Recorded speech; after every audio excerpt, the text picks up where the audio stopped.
Bueno, yo como siempre voy a estar detrás de las investigaciones, de las personas, de las emociones, y para mí todo es emocional. Entonces he agarrado este punto en forma agresiva para poder encajar de una u otra forma el mensaje que le quiero dar.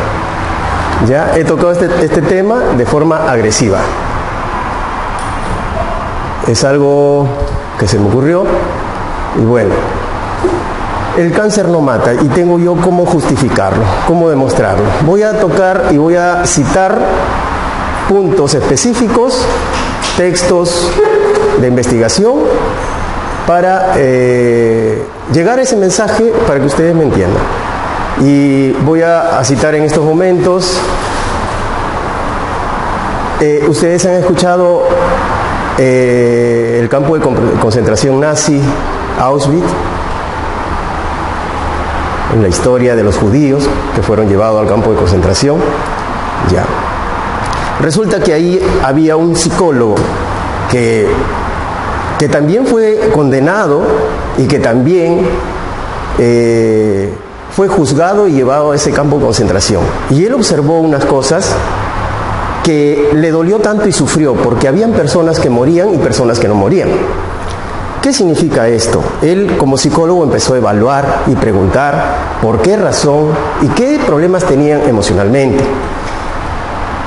Investigaba a cada paciente, pero realmente entendió una cosa y por eso escribió este libro, El hombre en busca de sentido. Fue una etapa de 1940 a 1945, en donde él describe de que el ser humano, si no tiene una razón por qué vivir, se abandona. El ser humano tiene que tener una razón por qué continuar. Cuando se abandona emocionalmente, se abandona del todo. Esta es una forma que quiero citar rápidamente y también voy a hablar de este sistema. Quizás ya lo escucharon, ya lo han leído. Yo investigo mucho sobre este tema. El sistema de activación reticular está dentro de nuestro organismo, parece mentira. Es impresionante. ¿Por qué se nos ha dado ese sistema de activación reticular? Porque dentro del sistema nervioso nosotros contamos con este sistema que nos da la predisposición de la alerta, del alerta, del vigía. Entonces, ¿cómo demuestro esto? En alguna oportunidad, quizás cuando nosotros, una dama, por ejemplo, un descuido, una duda que podría presentarse, que quizás en un momento se le retrasó el periodo menstrual. Quizás en su sistema reticular se activó una alerta de que quizás hubiera corrido el riesgo de estar embarazada. Entonces, durante esa mañana que sintió esa alerta, sale durante todo el día y está realmente viendo a mujeres embarazadas. ¿Por qué? Porque ese sistema se activó y todo el día lo va a ver. Se va al colegio, se va al mercado, pero si realmente existe todos los días las mujeres embarazadas en el camino, sino que el sistema de activación se activó, el sistema de activación reticular. Eso nos hace tener una predisposición a lo que podemos encontrar en nuestro camino, porque nosotros estamos con ese sistema de vigía. Y es muy bueno tocar esto porque inclusive agarro un tema de la Biblia, ¿ya? Y lo demuestro porque está ahí, ¿ya? Y dice ahí, mire, pero el alimento sólido es para los que han alcanzado madurez, para los que por el uso tienen los sentidos ejercitados en el discernimiento del bien y del mal. Ese versículo, para mí, de mi investigación, me demuestra muchas cosas, que nosotros hemos sido dotados por ese sistema para poder nosotros tener esa comunicación y realmente vayamos al tema religioso como si fuera el Espíritu Santo. ¿Ya? Y lo estoy demostrando porque eso está escrito. Vamos a citar a este señor que hizo un descubrimiento, Skinner hizo un descubrimiento con respecto a lo que es la superstición en los animales. Miren, el cerebro animal puso una paloma en un experimento lo dotó de un almacenamiento donde él quería ver el comportamiento de las palomas. Resulta que había un dispositivo donde que la paloma tenía que tocar ese dispositivo y automáticamente tenía que darle un alimento. Pero quería ver el comportamiento y no sé cómo, una de las palomas caminando, buscando de hambre, y activa el dispositivo y automáticamente le cae el alimento. Pero la paloma dijo, pero ¿yo qué hice? Pasé por acá y se activó algo. Y volvió a hacerlo hasta que consiguió eso. Se activó la predisposición de su mente de que algo se empezaba a formar en hábito para que pudiera dotarse de alimento. ¿Qué significa eso? Si los animales se pueden habituar inconscientemente, nosotros también podemos hacerlo. Entonces es bueno tocar este tema, ¿no? Ahora, vamos a otro tema que también voy a citar. Esto me fascina porque para mí es algo más maravilloso, el descubrimiento más maravilloso del mundo o de la vida humana. El físico científico Thomas Young hizo el experimento de la doble rendija, en donde rápidamente le voy a explicar. Mandó el comportamiento de una partícula para ver su comportamiento, pero claro, Thomas Young estaba observando la partícula y el comportamiento era normal, pero por ahí se le ocurrió salirse un ratito y dejó una camarita, la camarita para que siga observando el comportamiento de la partícula, y realmente el comportamiento de la partícula fue diferente y se convirtió en onda. La partícula en onda se convierte cuando no es observada, es energía. Y eso se describe en estos puntos porque al no observarle hay 4 patrones de interferencia cuando habían solamente 2. Y es bueno tocar ese tema a donde yo voy más profundamente. Predisposición de la mente. ¿Qué significa esto? En un caso de estadística en un distrito acá de Lima, nosotros estábamos observando el comportamiento de un paciente, un señor que era un albañil, que tenía 53 años. Este señor no tenía ninguna familia, albañil. Bueno, por conflictos emocionales desde pequeño, quizás no decidió tener una familia y era un hombre solo, pero en un trabajo de albañilería, la gente le conocía, los vecinos le conocían, y de pronto el señor se desmaya. Y eso ha pasado verídicamente. De inmediato le llevan a emergencia, atención, y le diagnostican cáncer al señor. Pero sin embargo, como no tenía familia, el médico opta por decirle a los vecinos, y los vecinos optan por no decirle que tenía cáncer. No le avisaron que tenía cáncer. Le damos 3 meses de vida. Pero, ¿cómo? Entonces hay que darle calidad de vida.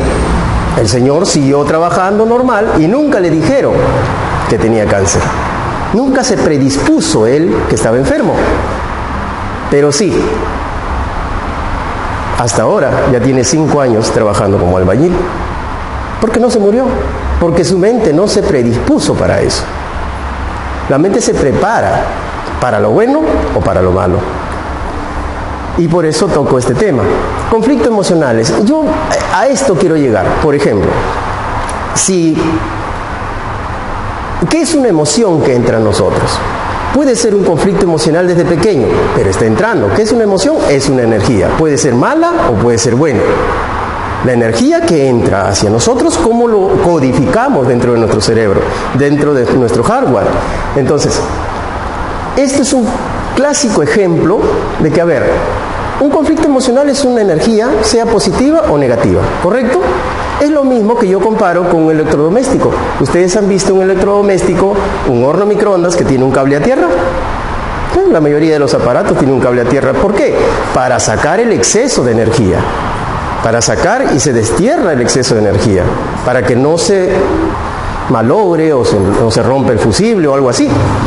Si los aparatos que ingresan energía tienen un cable a tierra, nosotros ¿cómo sacamos esa mala energía? Porque emoción es energía. Y si un conflicto emocional fuerte, ¿cómo desterramos esa energía? Mucha gente cuenta, saca lo que tiene adentro, un problema, una desgracia, ¿no? Una depresión, lo cuenta, o se va a terapias y con solo contarlo ya lo está sacando. Pero hay otras personas que no. Y entonces, ¿qué hace esa emoción? Se destierra un órgano específico y por eso para mí todo es emocional. Y es donde empiezan los malestares, las enfermedades, todo tipo de malestares físicos. Lo emocional se transforma en físico. Bueno, esta es una frase de Deepak Chopra que me gusta mucho, pero llegando a este tema, voy a continuar con lo... ¿Qué significa conflicto emocional? Todas las personas que estamos aquí, con nuestros rasgos físicos, con nuestros comportamientos, algunos extrovertidos, introvertidos, somos víctimas, o digamos que no le llamemos víctimas, sino somos resultado de nuestros propios programas que nos han encerrado en un paradigma de cada uno. ¿Por qué existen problemas afuera? ¿Por qué nosotros tenemos problemas? ¿Por qué tenemos nosotros enfermedades o malestares, indecisiones? Por ejemplo, en algún momento de nuestra mente, cuando algo positivo se nos puso, un objetivo, estamos atentos a ese objetivo, pero siempre hay una negativa de que posiblemente en el camino haya obstáculos o adversidades. Y podemos detenernos frente al objetivo. ¿Por qué? Porque hemos sido programados de acuerdo a esos paradigmas que tenemos. Entonces, ¿qué hacer con eso? Lo ideal es ser consciente de cómo hemos sido programados para poder enfrentar esos conflictos, poder enfrentar nuestras deficiencias, nuestras adversidades. Es necesario, primero es ser consciente de todo eso, reconocernos a nosotros mismos para poder entendernos y así formarlo en hábito. Eso es todo. Gracias. ¿Alguna pregunta? O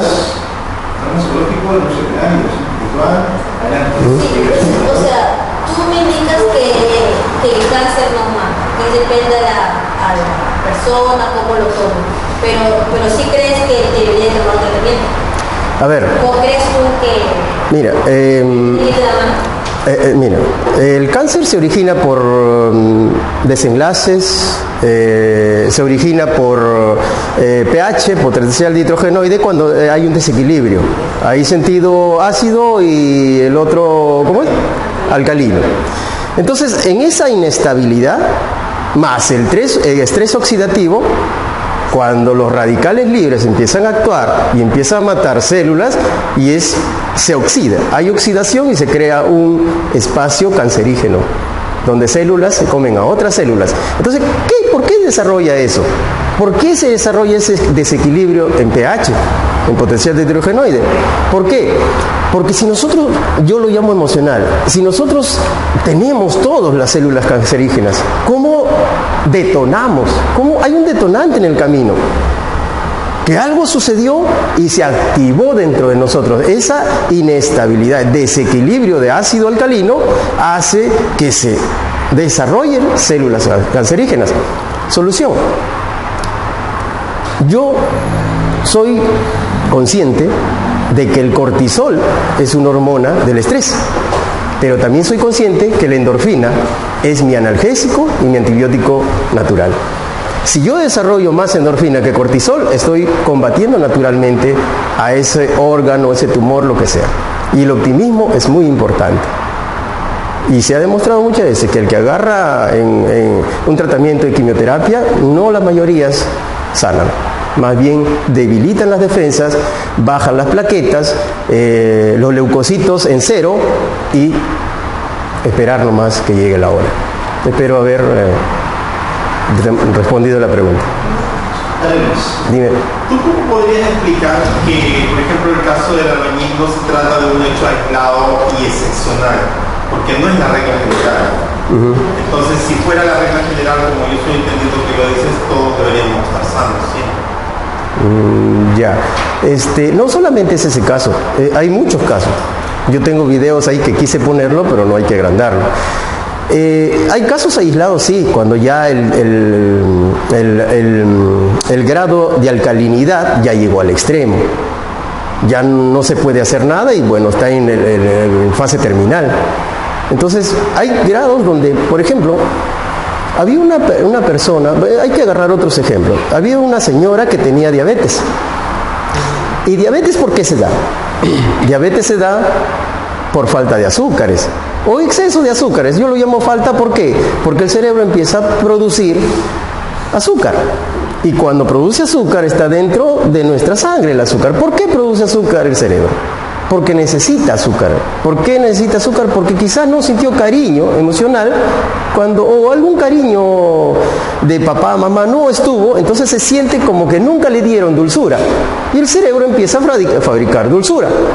Entonces, cuando la persona empieza a comprender por qué crea azúcares y es consciente, automáticamente el cerebro entiende, deja de producir azúcares. Es lo mismo que te podía comparar en cáncer. Cuando el cerebro se predispone a que ya llegó su hora, de verdad se muere. Referente al tema que estás diciendo de diabetes, creo que como dices tú, es más emocional. Porque si mi mamá sufre de diabetes y le ha dado, pero como digo, es algo que se puede controlar, ¿no? Quizás haya, como dices tú, quizás ha habido un detonante que haya hecho que le dé la diabetes, lo cual ahora no puede quizás recibir muchas impresiones fuertes, que se le sube el azúcar, una que otra cosa, ¿no? En ese sentido sí te puedo decir que puede ser el tema del estrés, porque me digas que de niño no recibió afecto, está comprobado, se puede decir que puede ser factible lo que usted decía. Claro, hay casos aislados. Casos aislados, así es. Dime. ¿Qué tal? Hablando de programación, lo que me dices es que una persona se programa por sí sola, por sí misma. He escuchado lo mismo, que si piensas que estás sano, entonces está. Pero bueno, he escuchado casos, no sé si va de la mano de reprogramación neurolingüística. Es decir, a partir de audio, personas que no duermen, no escuchan nada, por ejemplo, tú estás sano, eres inteligente, eres feliz, entonces tu cerebro se reprograma solo, las neuronas van adaptándose a eso y se levantan de una forma diferente. Ya, mira, justo ese tema, voy a agrandar un poquito más el tema. Voy a invitarles a que conozcan al sistema BACOC. El sistema BACOC, que está dentro de programación neurolingüística, dice lo siguiente. BACOC significa B de visual, A de auditivo, K de kinestésico, O de olfatorio, olfativo y G de gustativo. El cerebro es un conmutador que tiene esos sensores. BACOC. Uno tiene que alimentar esos sensores con cosas positivas para que segregue endorfina. Por eso existe el PNL. ¿Por qué? Porque hay personas que no han sido motivadas y están deprimidas y quieren tomar PNL para ayudarse en sí. Pero eso es solamente saber clasificar lo que entra acá. Y saber clasificar lo que entra acá. Y saber, por ejemplo, si yo nunca di un abrazo o mi papá nunca me dio un abrazo, entonces hay que aprender a ser kinestésico. ¿Por qué? Para ayudarnos a nosotros mismos por ese grado de depresión, ansiedad que podemos estar sufriendo. Entonces, eso de estimulación con la música y todo eso funciona, pero hay que seleccionarlo. ¿Me entienden? Listo.